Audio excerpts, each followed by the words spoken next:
ঠিক আছে। আচ্ছা বেগুন এটা তো অনেক সুন্দর। জি এটা আপনি কিনছেন কত করে? 35 টাকা। হঠাৎ বেগুনের যে দাম হঠাৎ দাম বেড়ে গেছে নাকি সারের কি দাম বাড়ছে? সার বা বিভিন্ন সারের দাম এটা বলতে পারবে না, দামের বাড়ার পেছনে কারণটা কি আপনি কি মনে করেন?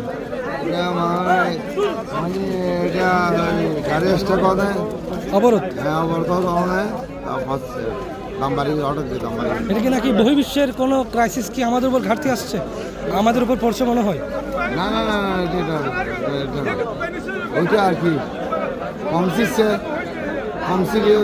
আর কি দাম বাড়িয়েছে না। উৎপাদনের তো কোনো ঘাটতি নেই তাই না? উৎপাদনের ঘাটতি যেহেতু নেই, দামটা হঠাৎ বেড়ে যাওয়ার তো কোনো প্রশ্ন আছে না তাই না?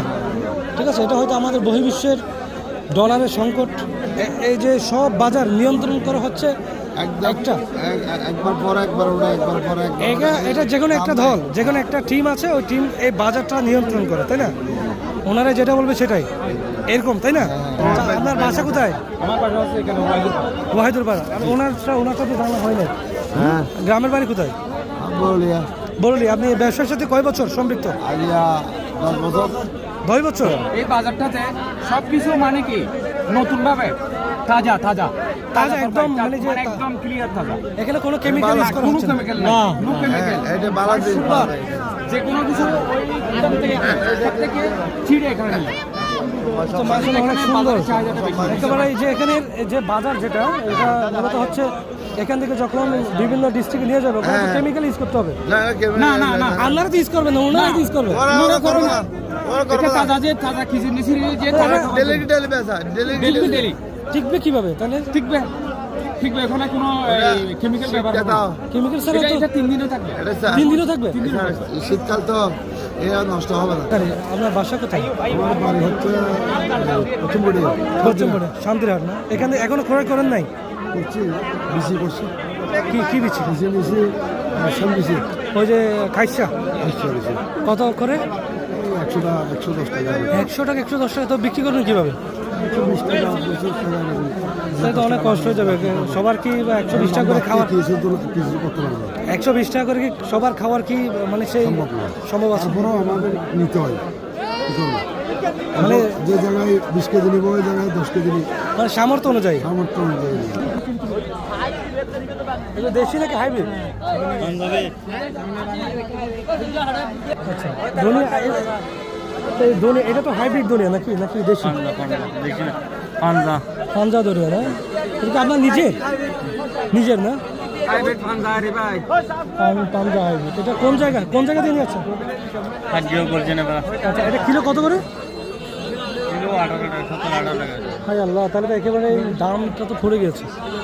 তাহলে তো ক্ষেত করার জন্য যে আপনি যে বিনিয়োগটা করেছেন তাই না, ওই টাকা তো ওঠা যাচ্ছে না, এখন দাম কমে গেছে তো এটা লসের না এটা।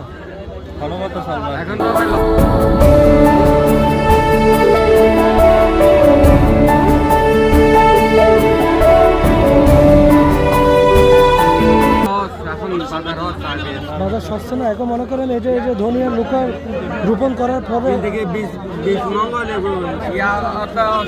এটা হচ্ছে আপনার আদত। হ্যাঁ ধনিয়া সস্তা তো এখন অনেকজন কাজ করেছে তাই না? আসতে পারি মাশাআল্লাহ অনেক সুন্দর। এখন ধনিয়া কত করে? এখন 600 টাকা মন। হ্যাঁ 600 টাকা মন। 600 টাকা। এমনি লাভের কি কোনো আশা করা যায়? আর মোটামুটি হয়, মানে রেট যেহেতু কম, 600 টাকা হলে 700 টাকা আমরা বিক্রি করি। 700 বাজার মাশাআল্লাহ বাজার কমলমুশি বাজার ঐতিহ্যবাহী বাজার, সব বাজার ডেলি একটু থাকে না, সব চলে যায়। এটা হচ্ছে মিষ্টি আলু তাই না? এগুলা তো কত করে কিলো, কত করে বিক্রি করছেন? 50 করে বিক্রি করছেন তাই না? আপনি নিজে করেছেন নাকি? হ্যাঁ। কোথাতে কোন জায়গায় করেছেন? বাহলি। মাশাআল্লাহ। এটা কালকে তুলেছেন না? কালকে রাত্রে। এখন এগুলো যদি ধুয়ে ফেলছেন এটা আবার পচে যাবে না? পচে যাবে না? দুইটা আলুর দুইটা কোয়ালিটি দেখা যাচ্ছে, একটা লাল একটা সাদা, ঠিক আছে? এটা দুইটার পার্থক্যটা কি? আলু একই এবার কেন লাল নেই এবার সাদা মানে কালারটা ভিন্ন কিন্তু স্বাদ তখন দেখি আলু ভিতর আলু এই যে একটা বাইরে চলে আসছে একদম পঞ্চাশ বাইরে চলে আসছে অলরেডি হ্যাঁ কি হচ্ছে আদর টুর দিবেন দিয়া টুর দিবেন মধ্যে কাঁচামরিচগুলো এখানে এগুলো আসে কোথেকে বিভিন্ন জায়গা তো এগুলো কোথেকে আসছে দাদা মরিচগুলোর আগমন অনেকগুলো কাঁচামরিচ দেখতে পাচ্ছি এই কাঁচামরিচগুলো কি আপনি নিজে রোপণ করেছেন নাকি আমরা বিক্রি করি আমরা আপনার ওই ক্ষেত্রে কিনে নিই ক্ষেত থেকে কিনে নেন ক্ষেত থেকে কৃষক তুলে হ্যাঁ যখন তুলে বাসায় নিয়ে আসে তখন ওখান থেকে আপনারা কিনে নেন না পাইকারি হিসাব করে তো আপনারা যে কিলোটা কিভাবে হিসাব করেন আপনারা ওই কেজির উপর 1 টাকা 2 টাকা এরকম মাছ পাই আর কি যখন কিলোটা স্কেলে যখন দেওয়া হয় তখন তো এই যে একটু এদিক ওদিক হয় হ্যাঁ তাই না ওজন একটু কম বেশি হয় না এটা কিভাবে কি করেন এটা সেটা আপনার ওই একটু এই ইয়ার সাথে সার করি আর কি আপনার গ্রামের বাসা কোথায় আমার বাড়ি এখন চন্দনেশ্বর চন্দ্রাস আপনার আপনার আমার বাড়ি আপনি ভাইয়ের বোধ না পার্টি না মাশাআল্লাহ। ব্যবসার কি কেমন চলছে চলছে ভালো চলছে মোটামুটি যে টমেটোর কিলো কত করে টমেটো 40 টাকা কিলো 40 40 তারপর পাতাকপি পাতাকপি 12 টাকা কেজি এত সস্তা সস্তা পানির দর পানির দর মানে মাশাআল্লাহ ফুলকপি 20 টাকা এত সস্তা হয়ে গিয়েছে হঠাৎ এখানে সস্তা বিভিন্ন ডিস্ট্রিক্টে তো অনেক দাম পলাশ পলাশ দাস নাকি না পলাশ না এটা আপনার বাসা কোথায় ঘোষপাড়া হ্যাঁ আরে সবাই তো চলে আসছে লাউ নিয়ে চলে যাচ্ছে হ্যাঁ পলাশ না আপনার এখন সবাই আসছেন নাকি আরে তাহলে তো বিক্রি তো করাটা কঠিন হয়ে যাবে বিক্রিটা কঠিন হয়ে যাবে না বেগুন তো মনে করো মনে হয় ওষুধ দিলে আবার ধরবে আমার ধরবে মাসে মলা না হয়তো মলা তোলা একবার ব্যাংক তোলো বারবার এই জিনিসটা সেই বিক্রি করে না একটু যায় কোথায় এখান থেকে বিভিন্ন মার্কেটে যাই বিভিন্ন মার্কেটে যায় না বিভিন্ন মার্কেট বলতে চট্টগ্রাম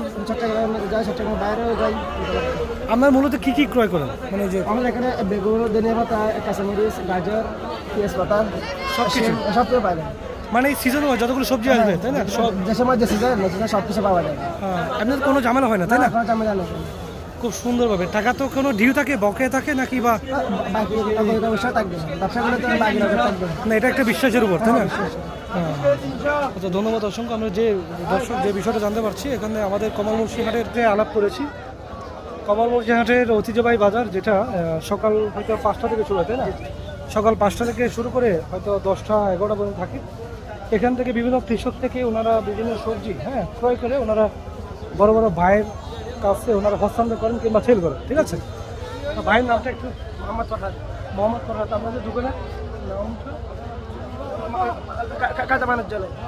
কাঁচামারের জন্য ঠিক আছে এখন তো সামনে হয়তো ট্রেন চলে আসবে তখন ট্রেন চলে গেছে ট্রেন আজকে আসবে না ট্রেন আসবে সকালে আসাটাই দাম কম থাকে মানুষ বাজারটা কি আগে এখানে ছিল নাকি বা আগে উপরে ছিল এখন বিগত 14-15 বছর ধরে এখানে চান স্যার আপনি এই ব্যবসার সাথে কয় বছর যাবত জড়িত আর 10 বছর মাসাল্লাহ 10 বছর আলহামদুলিল্লাহ যে ভাইয়ের সাথে আলাপ করেছি অবশ্য ওনার এই ব্যবসা যে সবজির ব্যবসা ওনার এই ব্যবসার সাথে উনি 10 বছর মানে সম্পৃক্ত আছেন ঠিক আছে অসংখ্য ধন্যবাদ